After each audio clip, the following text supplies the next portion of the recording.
What up, everyone? TrueBlue here, and 2 weeks in a row we're having real-time on-camera videos. Crazy.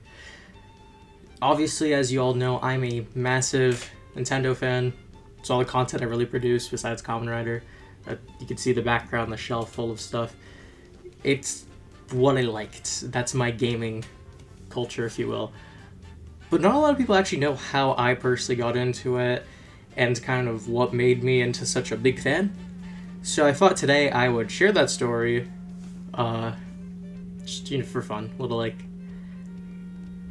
a modern version of, like, those old school storytime YouTubers, because are they still around? I don't know. I don't know. Let me know in the comments. I don't know if they actually still are. Anyway, before I get into it, make sure you're all subscribing. Helps out the channel a ton. We've reached a lot of milestones recently, so I'm trying to see if maybe we could squeeze another couple hundred. That'd be insane. So that 250 is my current goal. And let me know what else you want me to see me make on YouTube. But let's just get on with the story. So when I was, God, 5? A long time ago. I used to always go over my grandmother's house, be there for my sister and my cousins. And my cousin, who was a lot older than me at the time, he played Pokemon. He played just video games, like had a DS, or I guess back then it was GBA. He had consoles. And he had a magazine. This was the first, literally like my first like gaming memory. He had a magazine. And if I can find it, I'll put it up on screen. It wasn't Nintendo Power, but it was one of those sort of things, and it was just Pokemon. And through it, you could see the entire I want to say Gen 4 decks? No, that doesn't line up with my timeline, does it?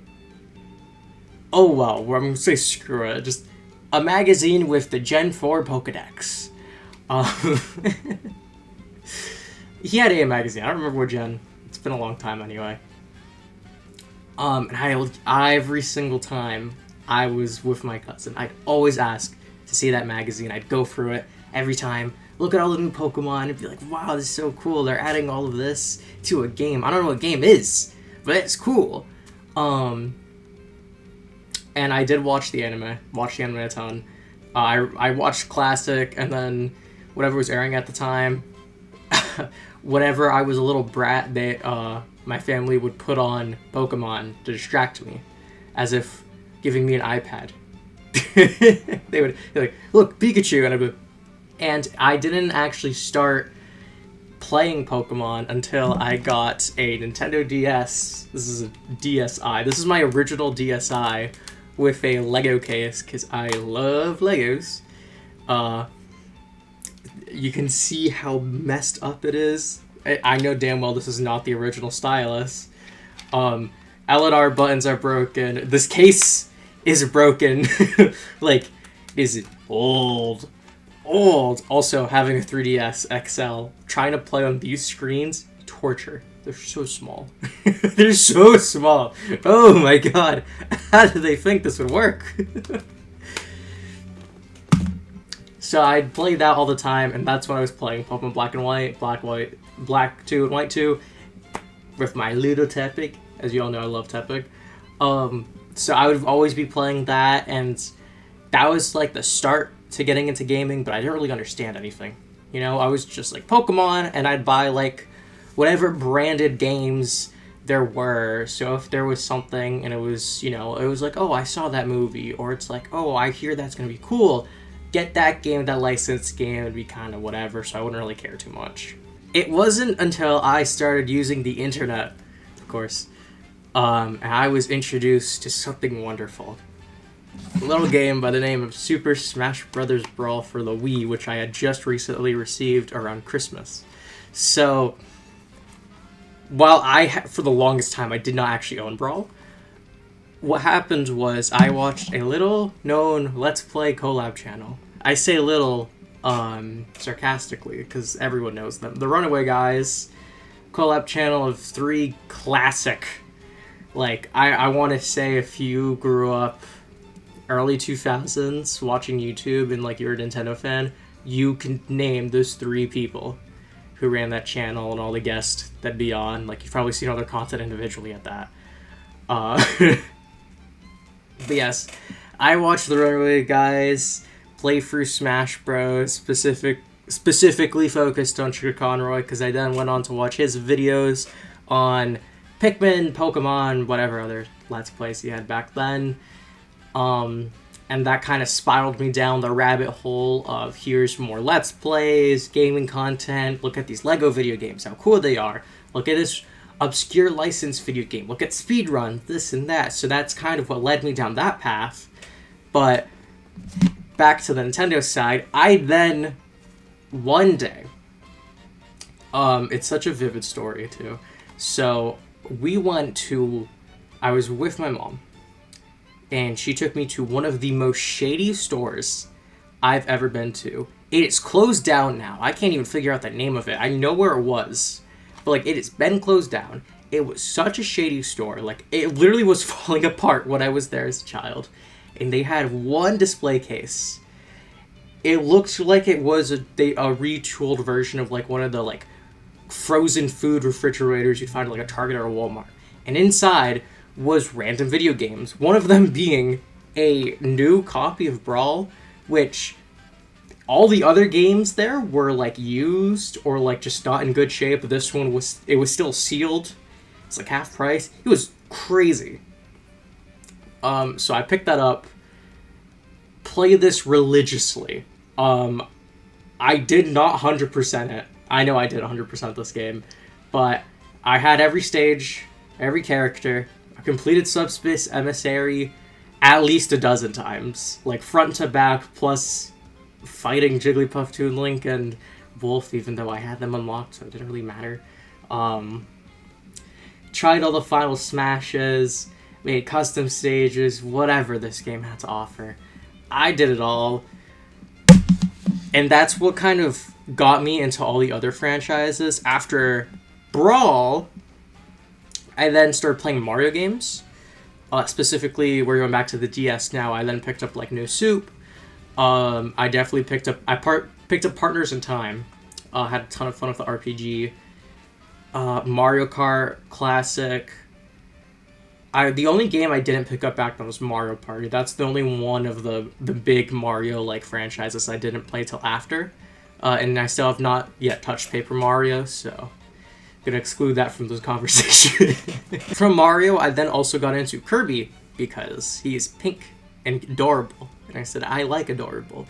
So I got the Dream Collection on the Wii. I wish I had that. It's back there. I got the Dream Collection on the Wii. Played that a ton as well. And it wasn't until the Wii U came out that I started getting into the other franchises as well. Because I got my Wii U and then shortly after my 3DS. By the way, when I got my Wii U, the console was very much on the decline. Smash 4 was already released. The only thing like left that I was waiting for was the DLC. And the 3DS, very much, most games were out by the time I got it as well. So I played that. I started with Zelda. I played Star Fox Zero when it came out. I played Kid Icarus Uprising. What other franchises did I get into back then? I played Hey Pikmin, regretted that. But I just started playing all the different franchises, got into more third parties. I started playing Sonic games instead of just watching Sonic X. Yokai Watch, of course, fell in love with that. I just kind of kept playing these games, and that just really kindled my love. And Nintendo consoles always have been cheaper compared to Xbox and PlayStation, and being a very much poor person, those were the go-to consoles, and I've always stuck with them because their first-party games have always been... It's what drew me into this whole nerd stuff, if you will, that I'm into now. If it wasn't for this introduction all the way back from Brawl and Pokemon, I would not have a shelf full of collectibles, or shelves behind me, which are still perfectly blocked by my chair, with model kits and all that. Like, my interest all came from these various franchises owned by this one company, so now to delve a little deeper, we're gonna go back just a tiny bit, back to Brawl. So TrueBlue and my whole Yoshi stuff actually originates all the way back to these early days when I was still getting into everything. So I had a very small, I don't remember what it was. It wasn't an iPad, but it could film like short videos. Like it was a little device, film short videos. It was like a cheap thing. Parents got me, whatever. I used to, for fun, because no one else could watch it and upload it. I wish I had the footage too, because I would show it, but I would sit and pretend to record YouTube or record videos for people. The first thing I ever did was a Let's Play where I played front to back, again, the entirety of Slipsticks Emissary, and recorded it. I had a commentary, I was playing the game, this, that, the other. It was the funniest setup I had. I would get a little foldable table, put that there, made a stand out of Legos that would fit this device that I had, and then record. And it was so funny. The audio was terrible, footage was terrible, but I loved doing that. And I did Brawl, and then I think I tried another, 2 games. Or I did another 2 games. I just don't remember, because it's been so long. But that was an absolute blast when I was little. And back then, I even had a name for myself and a whole branding. And I don't remember the name or anything about that, because again, it's been so long. But I was at Green Yoshi, not TrueBlue. It was some pun on a green Yoshi, standard Yoshi. It was a G word, green Yoshi, something like that, or Yoshi something green. I don't know or remember, but it was something along those lines that I went with for those staged videos, because again, I just thought it was fun. It wasn't until probably 2 years before I got my YouTube channel and I started playing online games. I was I need a username for myself. That's when I came up with TrueBlue Yoshi. Cause if you go to my 3DS, which was the last console I had before my Switch, I was still using just random names or my first name with extra stuff at the end for my accounts. It wasn't until my Switch that I had TrueBlue, which I edited after the fact of just having my normal name on my profile. And then that's where my massive love of the Blue Yoshi came from. I always liked Yoshi. I played Mario again at those early ages, and I always just liked Yoshi. He's just a fun guy. Obviously, I owned plushies back then when I was a kid, and while I did own a Yoshi plush, he was always what I was looking for. And the blue branding, again, I said this in videos before, but blue works a lot better than my personal favorite color, which is yellow. So I went with blue, and I also like the blue Yoshi. Just genuinely, I think just this cyan looks just really good on Yoshi. And this is probably just bias at this point, but I like the cyan and purple shoe combo. I just think it's a good look. Personally, I don't think, yellow with green shoes, I don't like it. And then the red with blue shoes, the only reason I didn't do that one is because when I started all of this shenanigans that I call my YouTube channel, blue was still my second favorite color, not red. So we went with blue Yoshi. And today, I'm still discovering games. Obviously, this past week, we just got the whole Starfy trilogy that was not released in America, brought to Nintendo Switch Online. I've been playing through them, enjoying them. I love the Starfy game that we did get, so I'm happy to play the ones we didn't. In more recent years, I've also went back, played all Pikmin. I've played most of the Metroid games, besides the Prime, those classic Metroidvania style ones. I've played most of them at this point. I have the whole original Metroid story. I've played through that. Played a lot of classic Zelda. I've played all the classic Marios now, which crazy. I've played every Pokemon game now. I've played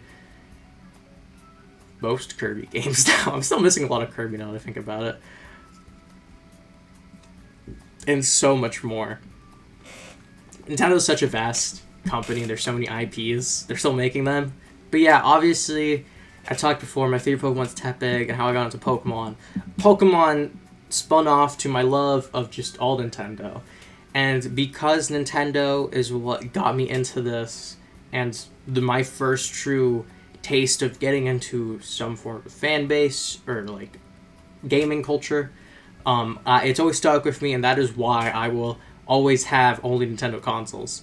Besides the logistical, pricey reason of, A, their consoles are just a lot cheaper, and they also are stingy with their IPs, so you can't get it on other consoles or even PC, which you can with everything else. I'm going to throw this out here, because this is coming from a poor gamer. If you want to get into gaming a ton, but the price point is tough, my recommendation, here's what I've done, continue doing, and will recommend doing if you're poor and want to get into just everything gaming. Purchase only Nintendo consoles.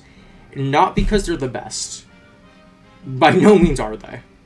Buy it because you can only play their IPs on there, and they're phenomenal games. I don't care what anyone says. They are phenomenal games, and I highly recommend trying them. So you want the consoles, unless you are a pirate.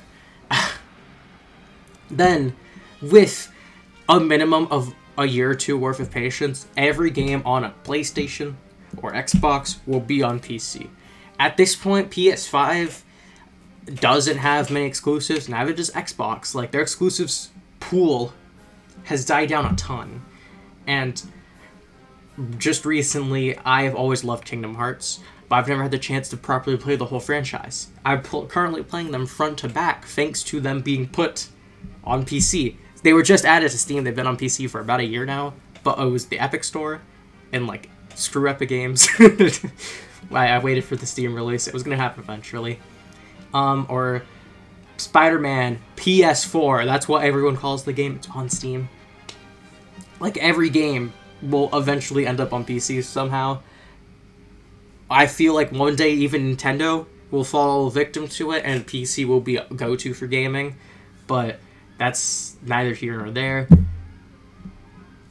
So that's how I got into gaming, and that's how I would recommend if you want to get into gaming and you're poor like me. If not, just go with wherever your heart takes you. If you want a PlayStation, get a PlayStation. You want an Xbox, get an Xbox. Me personally, I would get actually the past generation for those two, only because at the current moment there's not really much need for the more recent ones. Especially because they're hard to find. And for Nintendo, just always get the recent one. There's only ever improvements, and most of the time they're backward compatible. Usually, if you follow trends, it's kind of like, GBA was backwards compatible with Game Boy, and DS Lite was technically compatible with GBA, but the 3DS and the DS, that family plays those games. Game Boy, GBA play those games. The Wii U, they play the same games. And then the Wii can play GameCube. But, like, a lot of them are backwards compatible, too. So you can save money that way. There's a lot to it. This is a very different video from what I'm used to. But I figured it'd be fun to just share how I got into gaming. Gaming led to me doing YouTube. So I guess you all owe Nintendo a thank you. Not really. It sounds kind of dumb now. But I'm happy I have these guys in my life. Little Yoshi and Tepig. With all that being said, I want to thank you all so much for watching. Make sure you guys are liking this video. Tell me what else you want to see. And just subscribing. Helps out the channel a ton. With all that being said, I want to thank you all so much for watching one more time, and I wish you all a lovely day.